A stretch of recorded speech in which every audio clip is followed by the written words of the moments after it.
حضرت ابو ہریرہ رضی اللہ تعالی عنہ نے بتایا کہ رسول اللہ صلی اللہ علیہ وسلم نے فرمایا، جمعے کے دن جب امام خطبہ دے رہا ہو اس وقت اگر تم نے اپنے ساتھی سے کہا خاموش رہو تو تم نے فضول گوئی کی۔ حضرت ابو ہریرہ رضی اللہ تعالی عنہ سے روایت کی کہ رسول اللہ صلی اللہ علیہ وسلم جمعے کا ذکر کرتے ہوئے فرمایا،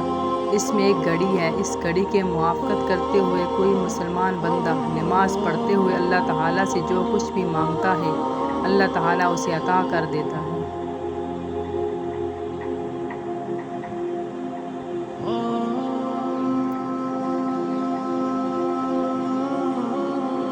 رسول اللہ صلی اللہ علیہ وسلم نے فرمایا،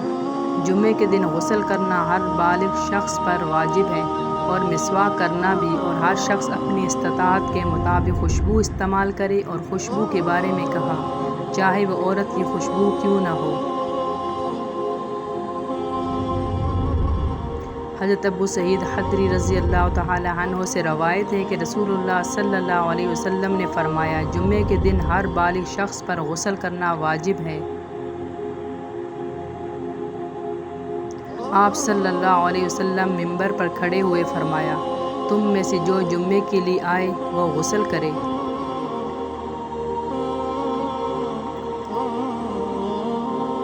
حضرت عمر بن خطاب رضی اللہ تعالی عنہ جمعے کے دن لوگوں کو خطاب فرما